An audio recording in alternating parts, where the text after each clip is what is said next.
getting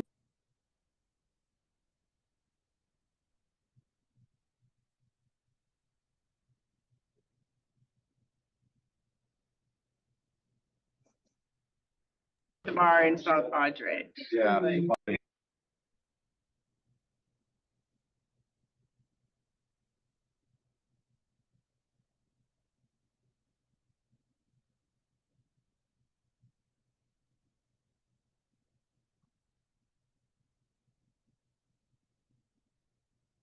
We're going to get started.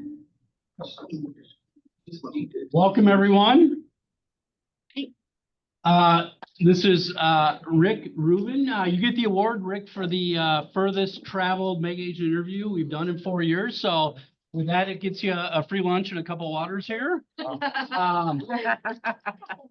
to hang out with us. And you get to hang out with us. So if you are new to this hour, we've been doing these for about 4 years. This is a very casual environment. Please ask questions. We're gonna end sharply at noon. And I want you guys to take notes. The goal here is for you guys to be able to walk away and implement at least one thing in your business within the next week. So I shared with Rick the audience here. Some of you guys have been in the business, forever and are mega agents. Some of you guys are new to the business, and we're here to share and to learn and to have a lot of fun. And this is a real treat. So thank you. I got a couple of just quick nuggets as an intro. First, Rick Ruvin. He said, I was like, do we call you Richard or Rick? Because some of you have heard his podcast on the MREA podcast. Some of you saw him on stage at Family Reunion. And he said, my friends call me Rick, so you're Rick forever with this group. So is the author of Attractive Agent and is the lead partner of the Falk Ruvin Gallagher team in Milwaukee. His team sells 150 million to 175 million each year. What makes Rick and his team unique is that 95% of their business is either repeat or referred from their sphere. And I want to dive into that in depth as we talk today. So I'm a stats nerd, as you know. I study the regional stats. We're part of the 6-state region. And I don't know if Jay rubs this in or not, but so Jay Schmidt Group is the #1 team in our region. You guys were the second highest producing team in the region last year out of Whitefish Bay, which is just north of Milwaukee, right? Correct? So listen to these stats. So gross commission income in 2024, 4.2 million in gross commissions, 152,410,000 in volume, and 218 units sold.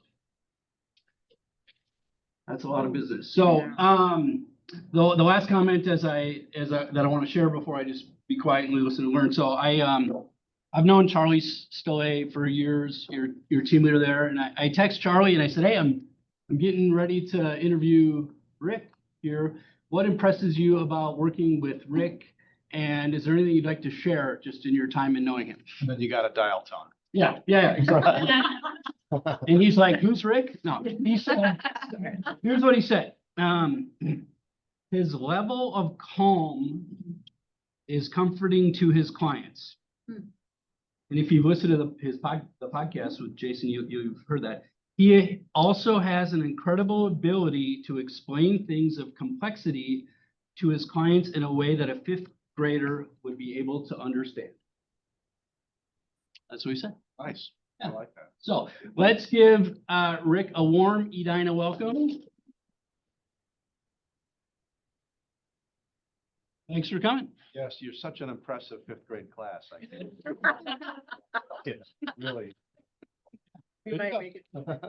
You're so mature beyond your years. Okay. So share with us your background. Obviously, you've been in the real estate industry a long time. Again, some folks in the room have never heard of you whatsoever. So how did you get into real estate and end up at Keller Williams? Sure. So I got into the team, the residential business recently, like 10 years ago, which is recent for me. I started a construction company with my brother as a young man. I had planned on being an attorney, but my father had financial problems, kind of got wiped out in a recession. He was a land developer. So my brother and I went into construction to finish our college careers, built that company, ended up with offices in Milwaukee, Chicago, built an architectural practice as well, sold all of that in 2003, went into development for a number of years, developing condos and medical office. And then in my late 40s, when we sold everything that I co-owned,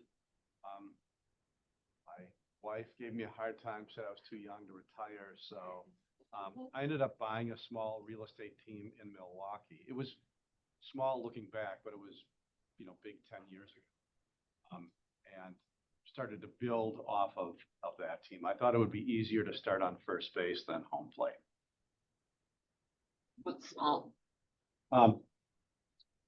She was doing 30 million in production 10 years ago.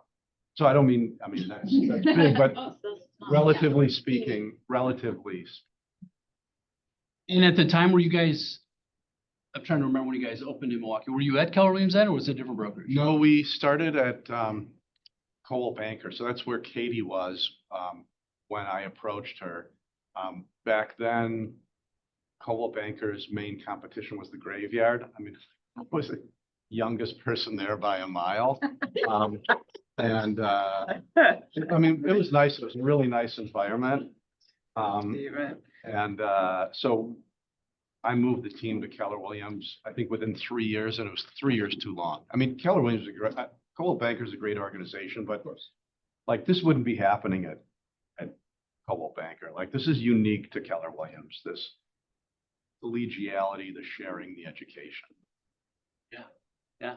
And so we essentially, we buy the team, you become a part of the team. You weren't in real estate sales prior, right? Correct. Besides the, developments and whatnot, but, so what happened? What did you do? She basically, you guys partnered and worked together? So, yes. So we had a structure where Katie would continue to work for about 10 years. When I bought Katie's team, I was kind of blessed because I had built a couple other small companies, and I looked at Katie's business, and like many teams across the country, Katie was a golfer and she was surrounded by caddies. By that, I mean, she created all of the business and she had a couple people around her scrambling around to keep her promises, to put fires out, etc. And I looked at that, and I'm coming to the industry late, and I said, I don't want to be a golfer. I want to be a volleyball player, and I want to set the ball and let everybody on my team spike it. I understood that my success would be found in the success of others, which I don't think all people lead teams understand. But, I realize that I'm going to be here for my team. My team's not going to be here for me. So that's the biggest kind of philosophical change I made immediately. And to take it a step back, so your wife was giving you crap because you're going to the dry cleaner today or whatever. And so why did you decide to get your license? Well, I looked at my development experience, and I liked the sales team that we put together. We had an internal sales team. We kind of took over some broken projects in 2008. So having our own team, we could be super innovative and learn, how do you sell a condo when nobody wants a condo? When the market's dropping 500 points a day, the stock market, and unemployment's going through the roof. So I kind of liked that aspect of the business. I didn't really want to start a brokerage, so I thought a team would be fun. But as opposed to, again, building it from scratch, I like a ringing telephone. So Katie was able to just continue to do what she did. It's now been 10 years. She still does the same 30 million a year in sales. But I've been able to build a team around. And why did you pick Katie? So I had been on the opposite sides of deals with Katie. Katie has a servant's heart. She's incredibly successful, but she's in it for others. She puts other people's interests ahead of her own. She's very involved philanthropically, very involved socially. She's an extrovert. I'm an introvert. So that was nice. Our spheres didn't really overlap, even though we're both in the North Shore. We kind of ran in different circles. And she was just fun, like a good, fun person. So like it checked every box. And there really wasn't anybody else. Like when I looked across the There wasn't a horizon, Keller person, or there wasn't a Remax person. There wasn't like different people that you were looking for. You just kind of knew Katie and you liked her. I looked across the horizon. There wasn't anybody that embodied kind of the production and the character that she had that also I could come in there and build a business around, because she was a salesperson and not a businesswoman, as most of us are.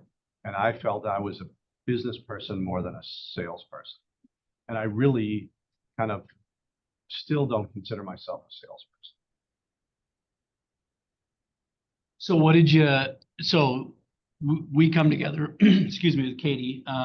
So what did you do? How did you build it? What pieces did you add? And kind of give us the progression of what it looked like over the first few years in the industry as an agent for you. So, coming to the industry late and not being aware of the millionaire real estate agent book, I didn't follow that path. So again, I came into this later in life. The first thing I did is I recommend this. I mentor a lot of people, and I recommend this to anybody that is either individual or starting a small team. What I did is I disregarded who existed, including myself and Katie. I just disregarded. And then I created a small org chart. I created a chart of what are the positions that are critical to sell a home. And, I basically looked at her organization, and it was really just Katie and one other person that was worthy of keeping. So I think anybody that is an individual agent that aspires to have a small team should create this org chart. For me, it was 4 roles, right? It was rainmaker, supporting agent, listing coordinator, and contract to close. Those were the positions I knew that I was going to need to fill. And I knew initially that there were going to be people that were filling multiple roles until it made sense to, have an individual in each role. Well, I also looked across the industry and I saw so many teams added somebody last minute when they couldn't keep up with the work. That wasn't the way that I wanted to build an organization.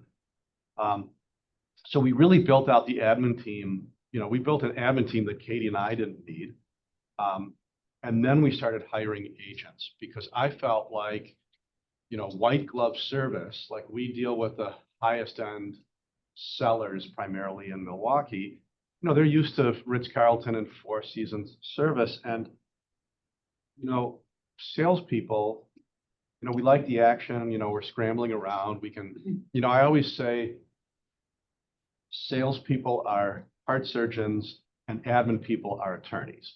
A heart surgeon needs to walk into every room thinking it's going to be fine, it's going to be great, it's going to work out. As a salesperson, you have to have that confidence. And an admin person is like an attorney. You need them to look around corners. What's going to go wrong? How can I prevent this problem or that? And I knew that we needed a mix of the two. So we started populating. Well, what we did is created the org chart with really specific job description for each role. And then we started looking for people that could fill those roles. And then we had this really great admin team for Katie and I. And then we added another agent just to kind of keep up with our work. Then I realized, well, it doesn't make sense to have one listing coordinator, one contract to close person. Like if something happens to them or they move, we're starting over. So then we built pairs of each and then hired more salespeople to support the admin people. So I went about it the opposite way, but I think that's why we're an attraction-based business, why 143 of our $150 million is people calling cell phones. One of the things that I like to stress with people is if you want a great life and you want great income from this business, at some point, it's more about who's calling you than who you're calling. You got to get to that point. So we'll talk about that, I'm sure. In what year was this that we joined and we created this org chart? That was 2015. So 10 years. Yeah. Okay, and I'm betting somewhere we can actually pull out that sheet, that org chart, right? Yeah, it does still exist. Looking back on that now, at the time, were you thinking big enough? Meaning, did you envision 150 million plus, or did you build the org chart for, was it 50 million or 75, or how in your mind did you think about building it at what level? Does that make sense? Yeah, sure. So, I never aspired to be number one. We're not number one. But we're incredibly productive per agent. Often we'll do $10 million per agent in a year. So while we lag in overall production, where we kind of blow it away on production per agent. I never really aspired to get to a certain number. I don't really manage the way most people manage. I couldn't tell you how many homes that we want to sell in a year. I can't tell you how many homes an agent of ours wants to sell in a year. I know that's the way we're taught to manage businesses. I like to manage based on where is your gap in knowledge. Like, we're knowledge brokers. We sometimes forget that. So I want to know, where is your gap in knowledge as it relates to neighborhoods, homes, and the transaction. I think we tend to be transaction knowledgeable after a certain point, but it still amazes me. Like for me, when I'm bringing a new agent on, I want to make sure that they can express to a buyer, let's say, that the last peak in Milwaukee was 2007. We don't know where we are today, but prices keep going up. But if you look at Whitefish Bay and Shorewood, it's up 70%. If you look at Fox Point and Bayside, it's up 40%. And if you look at River Hills, it's up 15%. Like, those are important. That's important knowledge to pass on, your neighborhood performance when somebody's buying, so that you can say to them, hey, if you're going to reach, like if you're going out to buy an $800,000 house and everything's $950, and you're going to scramble and borrow money and do this and that, better to do it in Whitefish Bay. If you have your heart set on River Hills, that's great, but then we need to get a really good price because you're not going to benefit from appreciation. So I know I'm rambling a little bit. What the point I'm trying to make is, I always built systems for doing more than we were doing at the time. That's really important. If you're selling 20 homes, don't build a system to sell 20 homes. Build a system to sell 120 homes. We constantly audit our systems. And that's why it's easy to grow, because we're never at capacity.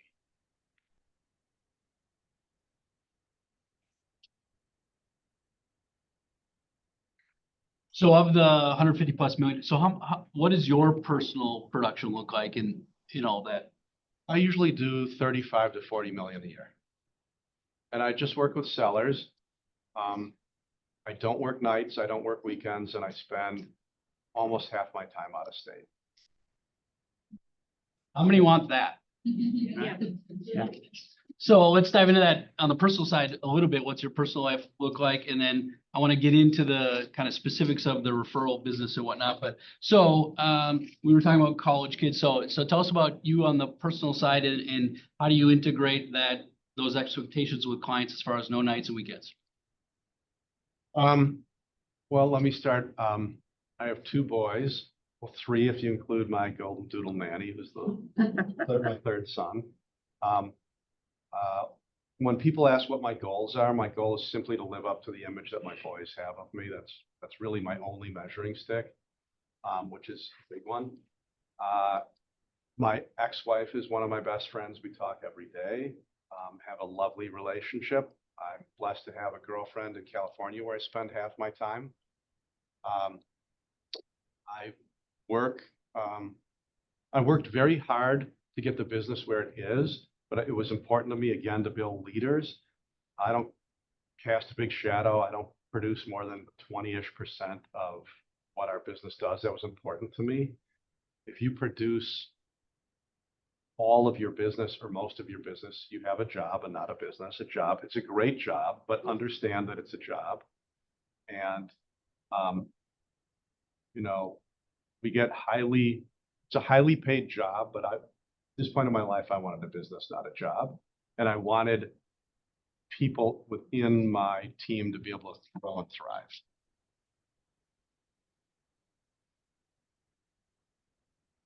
You guys taking notes there? That was pretty huge right there. I think it's worth repeating. Sure.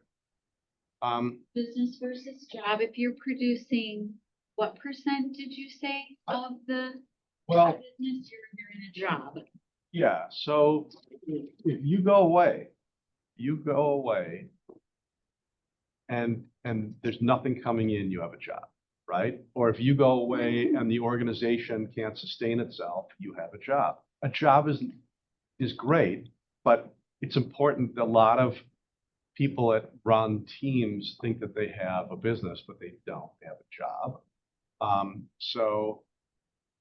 And a lot of people that run teams aren't profitable, and they think that the staff is there for them. And I work with a lot of those people to get past that, because I think it's really important to get past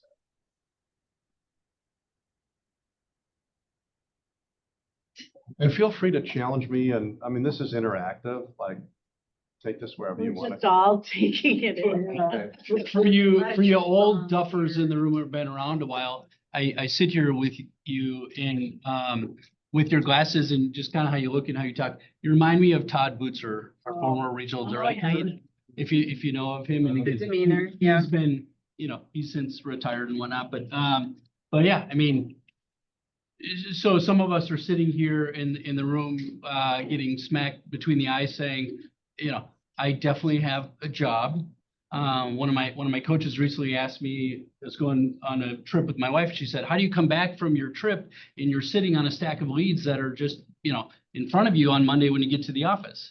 And that coupled with what you're saying is, I have a job, and if I'm not working, there's nothing. So what's your advice for those in the room who are feeling that and want to work towards the business side of things? I mean, where does one begin? I'm guessing you start with the admin side, but if I don't, Yeah, I mean, I think you have to decide what business you want to have, right? So I had dinner with Jason Hurlkamp last night.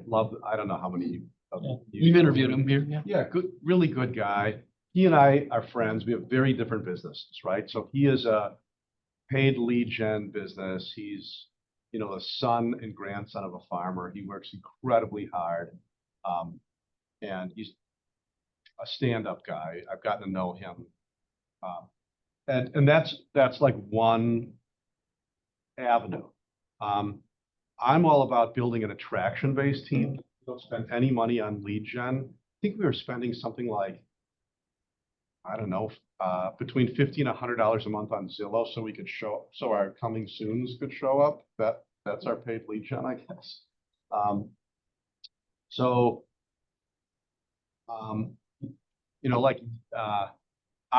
a firm believer in tracking business rather than paying for it or chasing it around. I don't think that's sustainable. There's no silver bullet, right? Like, somebody asked me in a mastermind yesterday, what do you do to win in a CMA? What do you do in a listing to win? And this was a very competitive agent from your Woodbury office.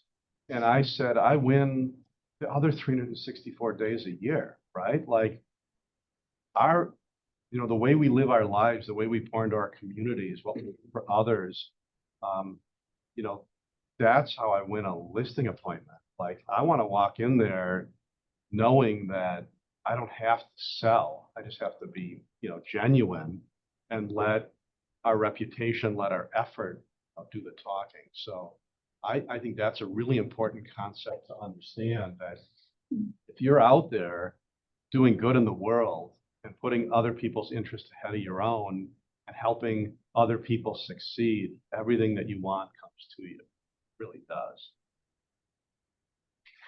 I don't know if I'm answering any of these. No, no, you're doing great.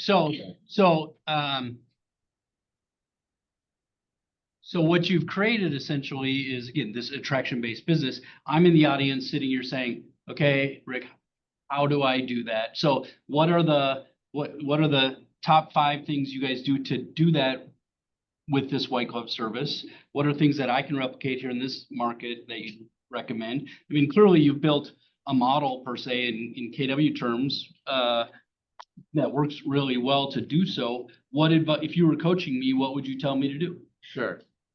So let me draw a distinction between a coach and I'm a mentor, not a coach. So coaches tend to be, I mean, they're incredibly valuable, but they're tactical. So a coach is going to talk about how many people did you call today? How many postcards did you send out? How many doors did you knock? I'm much more high level. So, as a mentor, I want to know 3 things. Who are you? How are you different? And why should anybody care? And, we have 5,500 agents in Milwaukee. I heard yesterday that you have over 15,000 here. If you don't know how you're different, how's anybody else going to know how you're different?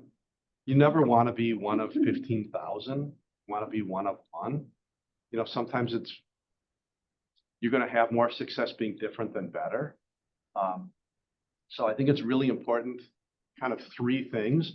And I don't want to be too redundant with what follows, but I think there are 3 key aspects to building an attraction-based business.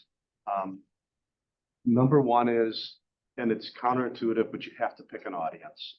You have to be relevant to a group of people, and the smaller the group, the better. When you're starting out, you're hustling, you're working all over. I don't know. I'm going to give it a shot, but when you're a young agent, you're running to Burnsville, then you're going to Roseville, then you're going to, Edina, and then you're going to Maple Grove. You can't leverage that, right? So you have to be hyper relevant to either a geography, it can be a subdivision, it can be a neighborhood. You have to be expert on that, right? Like if you're a younger agent, you can't compete with someone's track record, the amount of homes they've sold, the amount of signs they have up. You can compete with knowledge. You can become an expert in a particular neighborhood or a section of a neighborhood. You can become an expert on a product type. I have a friend, Chris, who is an expert in downtown condos in Milwaukee. If you're going to buy or sell a downtown condo, you're either going to call Chris or you're going to call your friend and Chris too, and Chris has a 50-50 shot of getting that deal. I have another friend, Bruce, who sells, inland lake properties. Same thing. You're either going to call Bruce or call Bruce too. So it can be geographic, it can be product type, or it can be demographic. It can be a group. Your group can be first-time home buyers. My group is 50-plus-year-old wealthy home sellers in Milwaukee's North Shore and downtown. That's who I'm relevant to. Do I bring in some first-time home buyers? Absolutely. Particularly like the kids or employees of my clients. But I can't be relevant to everybody. I have to be hyper relevant to a small group. So that is absolutely key. I think if you're not synonymous with something, you have an uphill battle. You have a business that tends to go like this. And people, if you think about it, that are synonymous with a neighborhood or a product type or a group, tend to have businesses that, are steady and grow. So I think that's a key. I think differentiating. So being an expert at that, differentiating yourself somehow, having something that you offer that's different, I think is critical. Does anybody here have anything that differentiates them from others? I work with, in the last 5 years, I've started working with a specific sport. Nice. It's kind of an off the grid, weird sport that's just kind of coming up. And it's really started about 2 years ago. I really started to see the results. So what can I ask what the sport is? Ultimate Frisbee. Nice. Okay. So They're a group of enthusiasts. If you share in that enthusiasm, that's great. Yep. You have a connection with them. I do. If you and I walk in and I have the track record and the marketing horsepower, and you have a built-in connection with them, it's a jump ball. Like, it's a jump ball. You're probably going to win that because you have that common bond. So, you know, it doesn't matter. That's a really small target audience. But if you're winning with that target audience, then you build another one and another one. Like when I looked at buying Katie's business, you know, one of the things I thought is, God, Katie knows everybody. But then I realized once we started working together that Katie doesn't know everybody. She knows everybody, and everybody loves her at the country club. She's a competitive golfer, so, you know, all the great golfers in Milwaukee know her. And she's really hyper involved in her church and a couple of charities, and that's her everything. She has 3 small markets that she does incredibly well and very stable in. So pick an audience, Yeah. differentiate yourself. So provide something. I'll give you an example that seems beyond a lot of people's grasp, but it really isn't.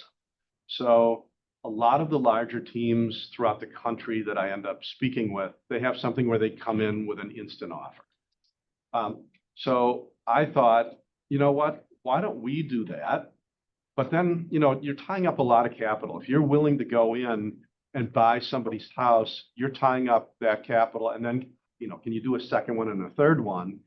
And, you know, what is your reputation like if you can't act on one of your brand promises? So one of the things that we've done and that anybody can do is we have a whole cadre of investors, flippers that are always looking for homes. When we find one, you know, there are a half a dozen of our investors that would love that, but we only have one at a time. So what we've done is we've gone to these investors and said, hey, when we meet with clients, we want to give them a sell it today price. We're not going to recommend that they do that. I don't think that's in people's best interest, but I want them to understand what the wholesale price of their house is. If we walk into somebody's house and say, you know, your $800,000 house, we're going to price it at $799. If we do these things, we think it's going to sell at $8.25. But if whatever's going on in your life, you just want this sold today as is, you know, we have someone that'll step in at $680. Like, will you be our guy that will do that? Sight unseen. Do you trust us enough that if we come to you with a house that's worth 15% more, you'll buy it sight unseen? Sure, we have a couple people that'll do that. Well, suddenly that's an example that anybody in this room can do if you have a relationship with an investor like that, where you can offer something that 95% of the other agents aren't offering. And I don't think that's in your seller's best interest. And 99% of the time, people aren't going to take that route. But how nice is it to walk in and say, here are your 3 options, right? One option is a walkaway price, which you're leaving money on the table, but maybe at this point in your life, money's not everything. Here's what we'd price it at if you didn't do anything. And if we, you know, do some painting and strip some wallpaper and shampoo the carpet and stage it, like, here's your other, like, that's, you know, adding value to people. That's, so find, you know, other people, I've seen people buy and repaint big cargo vans and let their clients, you know, use the van for moving for free, and it's a rolling billboard. Like, it doesn't matter what it is, but I do think in the environment that we're in, you need something to lure people in, and it's not necessarily going to be something that everybody utilizes. And the third, so if you have to do 3 things, the other is systems. We have a very detailed workflow for sellers. I know this because we just audited it. We audit them every other year. Our whole process is 300 steps from when somebody calls us to a week after closing. We have 300 steps in our workflow.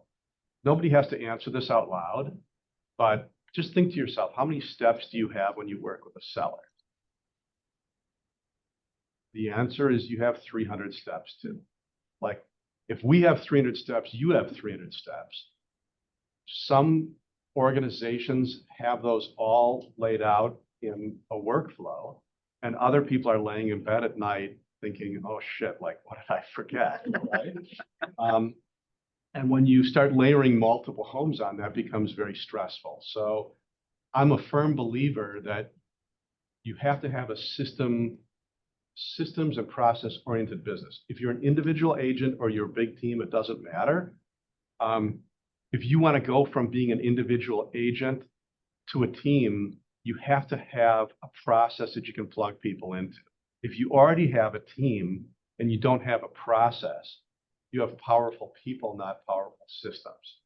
You want smart, capable people, but you don't want a company where everything is in people's heads, because when they go away, which they do, then you're starting over. So I'm a firm believer in creating the process. And we all have 300 steps, let's say, but our processes are going to be different. If you're working primarily with first-time home buyers and I'm working with wealthy sellers, our process is going to be a little different because their wants and needs are a little bit different, but you can bake your brand promise into the systems and processes. For example, who here works with a lot of first-time home buyers? Anybody? Sure. So for you two, what are the biggest challenges for them? Just a couple of them, you can blurt them out. For first-time home buyers. Knowledge. What other challenges do they have? Yeah, well. Parents. Financing. Financing, affordability. Amount of competitive financing, market. the ability- Sure. Yeah, okay. So that is exactly the challenges of a first-time home buyer. You know, I work with sellers with gray hair. That's not their challenge. Their challenge, and you would think their challenge is going to be, where am I going to go? That's not it either. Their biggest challenge is, what am I going to do with all my stuff? So there are 6 places that their stuff can go. And we've baked into our process, understanding that the main driver of them moving or not moving is dealing with the effort and emotions of parting with all of that stuff. So, you know, that's part of our process. So that's why I say everybody's process is a little bit different, but it's important that you pick an audience, you provide something that nobody else is providing, and then in your systems, you're handling their wants and needs in an orderly and efficient manner. So 10 years ago when you started and partnered with Katie, I'm guessing she didn't have all those dialed in.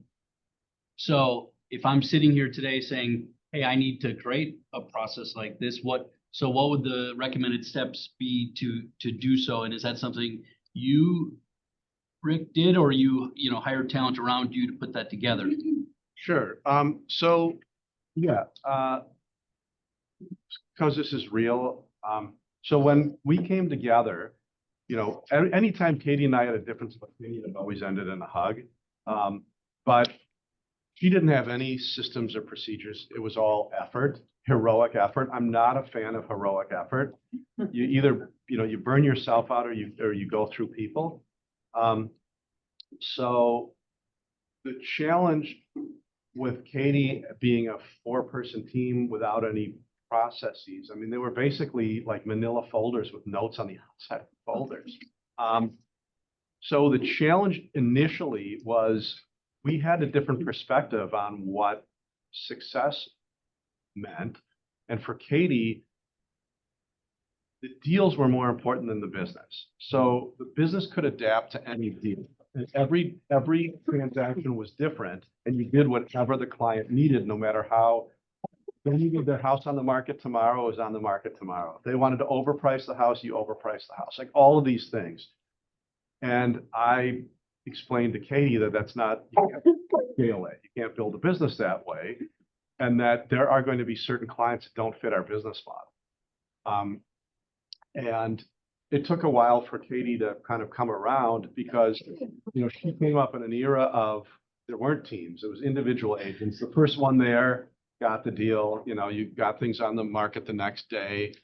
Agents were gatekeepers. Like if you wanted to look at a house, you called an agent because you didn't even know what was available pre-internet. So I think the first thing you have to do is decide, am I a deals-based agent or team, or am I a business-based agent or team? Like we talked about the business I generate and we generate, but part of the reason why we do so much word of mouth business is I probably have the lowest conversion rate of anybody in this room. So the first year, I think I converted 75% of the people that I talked to. And then I'm like, the next year I'm going to do 85%. And I started meeting with people and I'm like, oh God, to do 85%, I'm going to be taking overpriced listings.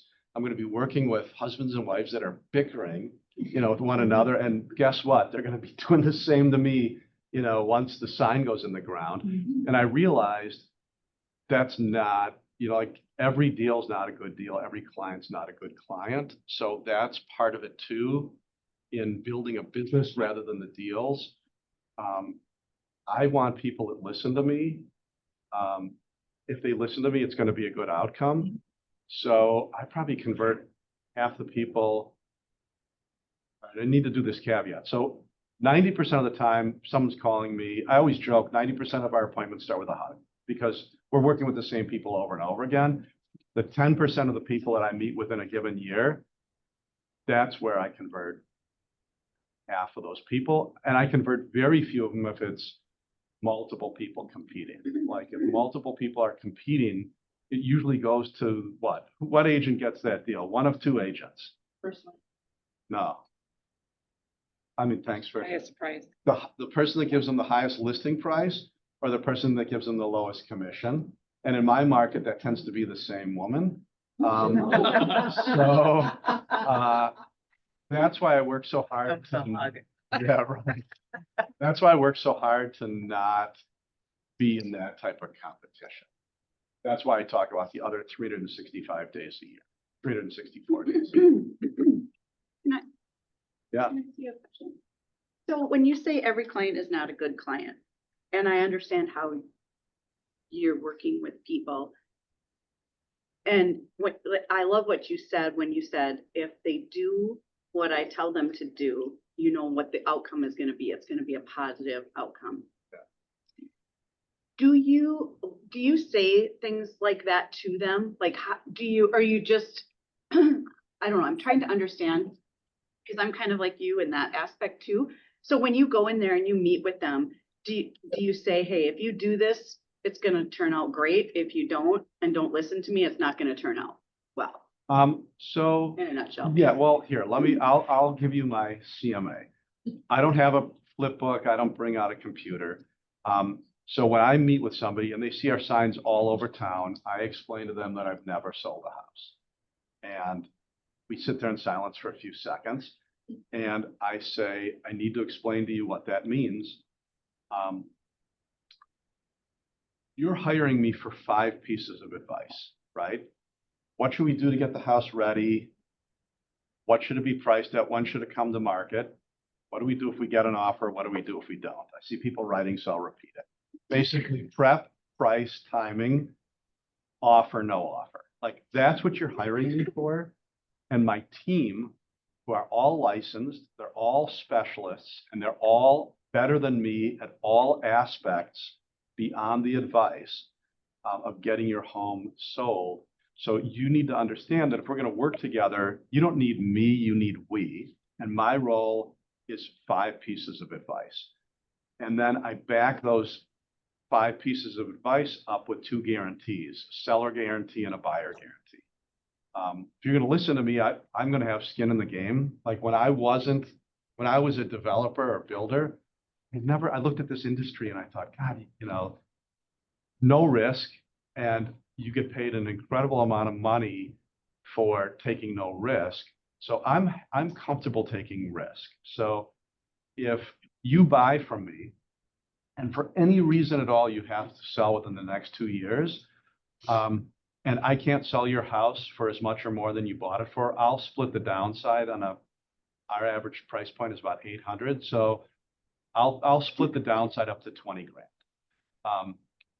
If you hire me to sell your house and you follow all of our prescriptions, all the 5 pieces of advice, plus the home is like immaculate and ready to be shown when it needs to be shown, and you pay me my fee, which is a full fee, then we're going to give you a list price. And I'll give you a guaranteed price, which is some amount less than that list price. And if it doesn't sell for that guaranteed price, I'll put some of my commission on the table. We're really good pricers. It rarely, I think it's happened once where we've written a check to a seller because I go through the whole, I send a video to people before I meet with them about pricing a house. So what's the worst way to price a house? If you are a seller, the worst way to price a house is to call 3 agents and tell them they're in competition, right? That is the worst way to price your house because you're going to overprice your house. So I explain to people that we back into a price based on the process that you want. So I talk more about process than price. Do you want a competitive environment with seller-friendly terms? Or are you calling me saying, hey, Rick, if our house sells for X amount of dollars, we will sell it and then we'll go look for a condo. But short of that, we're not anxious to sell. That's a different price. Like those are 2 different prices for your home. I don't work with the latter. I want to know if that's who they are.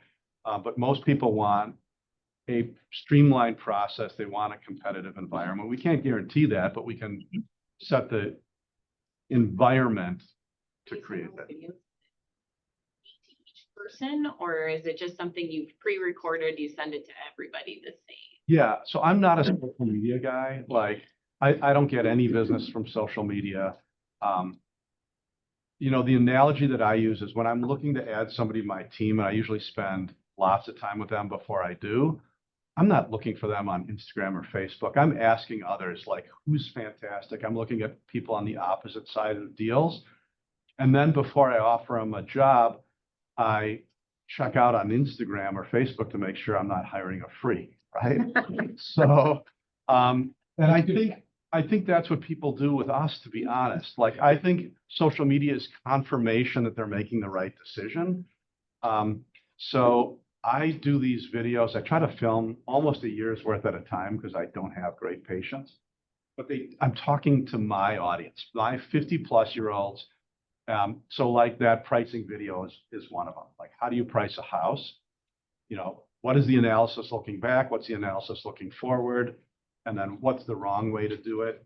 But I have all sorts of videos. Like if I meet with somebody and they have a dog, which most people seem to have nowadays, I have a video that I send afterwards about moving with your dog and just how traumatic it is for a dog. And here are 20 steps that you can take to make your dog's life better. Like that's kind of like the Frisbee connection, right? You just have to find those connections. So that's what I tend to do. They're not riveting videos, but they're riveting if you're 50-plus-year-old wealthy seller. I'm sorry, can you just repeat the 2 prices that you said? What did you say the first price is? And then the second one was the apps, like what? So I give a list price. Yeah. So on that $800,000 house, we'll probably list it at $799. Mhm. And depending on the market, the neighborhood, just all of our gut feeling, I might give them a guaranteed price of $775, $780. What's interesting is most people aren't looking for that or asking for it. But I like to say to people, I only win if you win, right? Yeah. So that's important to me. So FYI, we are recording this. If you want to go back and watch, we will have it available. Okay. So wow, I feel like I have 8 pages of notes here. So your phone rings, 95% of our business is attraction. Is there something you do to teach people to refer? It happens naturally. Like, what's that process? Great question. So time out. So the key to quality time like this is not the interviewer, it's the interviewer. And you have a great interviewer that asks great questions. Let's give credit. And thank you to TL John for setting this up. So glad. What was the question? I have no short-term memory anymore. I turned 60, so when I meet with clients, I don't say, okay, there are 4 things. I say there are a few things, because I never get to 4. So what was the question? So, again, business is 95% referral.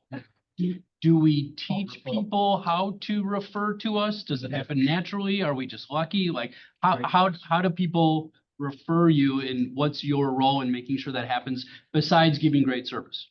Love that question. Okay, so part of the ability for us to get up to that 95% range is to understand the referral business from your sphere. Like, I don't actively look for agent to agent referrals. I know I'm probably nuts, but like, I'm not going to stand here and hand out my cards because I don't want to work for 75% of a fee. But I refer out a lot of work, so it's nice to meet all of you. And that's a big part of business, and we can talk about that some other time. But I do a video that I send out to my entire database on moving out of state, and I do it repeatedly, and I'll probably make 100,000 this year just on referring clients to people out of state. Referrals. So understand that all of us have lots of really happy clients that are terrific and will use us again, but they don't refer people to us. We have to understand that there are connectors and there are people that aren't connectors. My best connector, I have never worked. He sent me, let's say, $20 million worth of business over the last 4 or 5 years. He's a connector. I've helped him throughout his life with other things.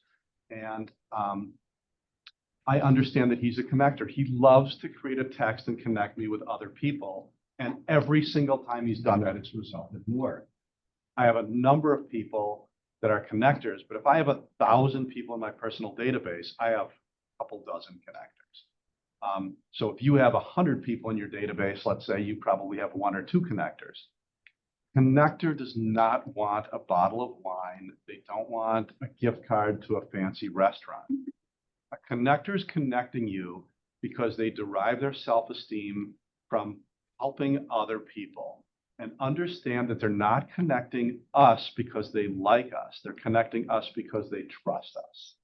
And they like or love the person that they're putting us together with, and they're putting us together because they trust us. And the way to encourage more of that business is to build more of that trust. And you don't build that trust by sending them a $200 bottle of wine 6 months from now. You build the trust by, hey, I just talked to the Smiths, wonderful people, super excited. I can understand why they're friends. Then a couple months down the road, hey, we're out looking at homes with the Smiths. We haven't found anything perfect. I'm not going to let them buy something that isn't ideal. Hey, just want you to know we're having some success. You know what? You might want to check in and please let me know, are they as happy as we think they are? Then you get the check-in, oh my God, they're so happy. And then it's, hey, the Smiths closed on their home. We're going to stay in touch with them to make sure that it's everything that they thought it was. And then it's a month later, hey, we checked in with the Smiths again. They're super. That's how your connectors want to get paid. They don't want. And then we do like a really nice gift at the end of the year for these people, but I don't give them a gift for each referral they give because it kind of feels, I don't know, it doesn't feel good to them. What feels good to them is they've made 2 people happy. So that's my spiel on referrals. And my referral business, So each could have your the own. number has taken off wildly, but the amount of connectors haven't. And I realize it's just not everybody's account. Both of them were very nice. And And both if I'm sitting here scrolling through my database mentally saying, oh my gosh, who are my connectors? What's your advice on how do I figure out who those few people are? Well, they usually expose themselves. Like, I'm not a big, like, I don't pick up the phone and call people and say, who do you know wants to buy, sell, or invest in real estate? That's great if you do. I know that works for lots of people. I tend to take interest in people's lives. I like to be a problem solver. You know, lots of people call me for advice outside of, you know, life advice or advice on a car or a trip or whatever. So I would say, you know, your connectors because they're exposing, I mean, you don't have to find them. You don't have to find them. You just have to reward them in the way they want to be rewarded. And because we have limited time left, I just want to make sure I get this point in. It's the most important point I can make if you want to be an attraction-based business.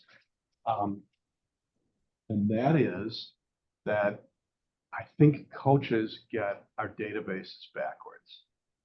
And this is the biggest philosophical difference between me and anybody else you'll talk to. So a great coach will tell you to go through your database and mark next to people an A or a 1 next to anybody that's likely to transact within the next 30, 60, 90 days, you know, whatever your coach says. I think that's totally backwards. Like, I'm trying to build an attraction-based business. I go through my database and an A is not who's an A to me, it's who am I an A to. That's all I give a shit about. I don't care. Like, if you are looking at people as A's because you're going to make money off them, you're a salesperson. If you are looking at your database and saying, who am I absolutely invaluable to? Like, who is calling me for advice outside of business? Who's referring people to me? Like, whose lifeboat would I be in? Like, that's the list that I want to build. And it's very humbling. You know, I started looking at, you know, my list of 1,000 people, and that started with tens of people. And I've worked very hard to get to close to 100 people that find me invaluable. But if you want to be an attractive agent, like, that's a really important philosophy to take on. Like a mic drop moment. I know. He said Really. it's the most important and we're all like.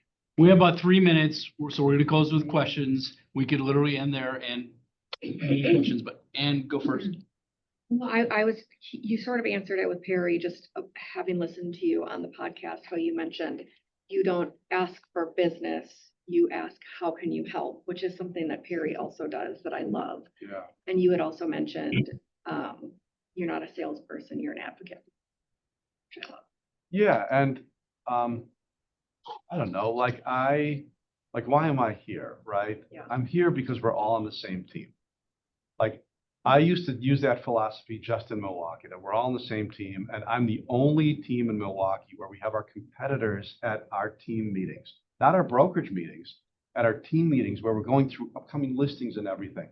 We have, God, I mean, I can't even tell you the percentage of agents in Milwaukee that have sat in our meetings. Like, we pour into the community, and I just think if you live your life that way, if you live a generous life, if you see the best in people, if you're doing the best, it all comes back. It's not what you say. It's not how you overcome an objection. It's just, I don't know, just pouring yourself into others. Yeah. Be genuine. Right. Humble, you know, a lot of humility. Question, Craig? Just more of a comment. I get 95% of my business from repeats and referral as well. And I heard some recently that kind of struck a chord and kind of ties right into what you're saying. It's like, you know, relationships are key. And you can tell the quality of your relationship by the quality of the conversations, because the conversation is the relationship. Yeah, love that. And I think it's important to have tough conversations up front and easy relationships rather than easy conversations up front and tough relationships. Oh, that's great. Yeah, I mean, there's so much of that in this business, and we compete with that all the time. And I'll often just ask a client, what do you want? What do you want? So as we wrap, I love your comment of not necessarily wanting to work for 75%, but I'm betting you have team members who would welcome our referrals. Yeah. How do we best refer you our Milwaukee business? So I'm not here for that. I'm really not. So you can find us if you want to find us. I would say that I did pour my heart and soul into a book called The Attractive Agents. It's $20 on Amazon. I try to put something in it for everybody, for first time, new agents, for people that are running big teams. It's kind of just a culmination of all the conversations I've had with so many people. I looked at my calendar. I've mentored 80 people over the last couple of years. Yeah, I mean, you could find us if you wanted to, and we would treat your people like VIPs, but I'm here just so that everybody can attract people, so that everybody can have great lives. My important conversation yesterday was not the A in your database. It was like, we're in a business where we need to be aware of the cost of the money that we make, right? Like, let me leave you with that, because that's even more important.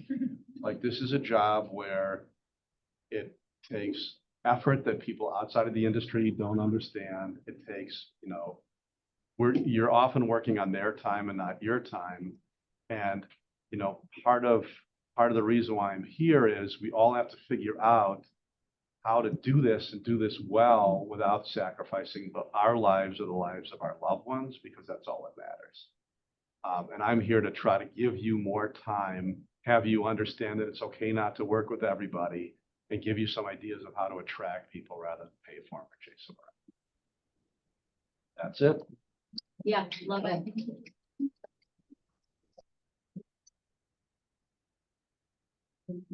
Thank you. Go ahead.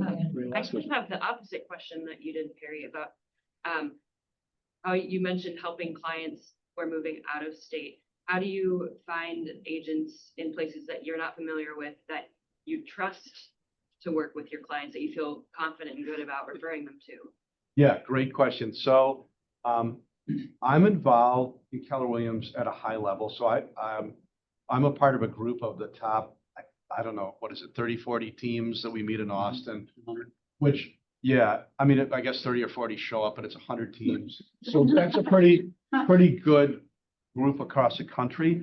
I can't tell you how many times I've said I don't have anybody there. Like, that's part of the key, right? Like, I'm not after the money. I'm being a connector in that situation. So the money's nice, but that's not what drives me. So I would say 3/4 of the time I'm able to find somebody pretty good. And if I can't, I don't.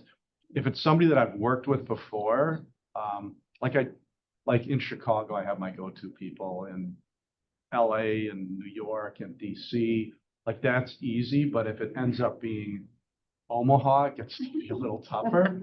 But then I'll say, look, like, here's the process I went through. I called the Keller Williams there. I talked to the TL. I asked for 2 names. I interviewed both people as an insider. And this is why I think this person is a fit. Like, I just did that in Texas and it worked out great. But I'm very careful to explain, this was my process. This isn't somebody that I worked with. Great question. Most likely, to answer your question too, I know a lot of people all over. If you ever need a resource, I bet I get a text today from one of you saying, who do you know, wherever. Happy to share. And my messaging around that is that I love being an expert locally. And I understand that if you're going to buy here, you want to buy in certain neighborhoods. And within those neighborhoods, you want to buy on certain streets. And on those streets, you want to buy on a certain side of the street. And I can tell you what's a good deal and a bad deal and what's sold and what hasn't. I can't tell you that in Florida. But guess what? I can find you somebody that will. And you want that expert. You want the me of Florida. And let me, it would be my pleasure to have you find that person. Done. All right, we need to break. My last question, and there's no right or wrong answer, but are you a Packer fan? I am a Packer fan. Yeah. My new favorite Packer fan. There we go.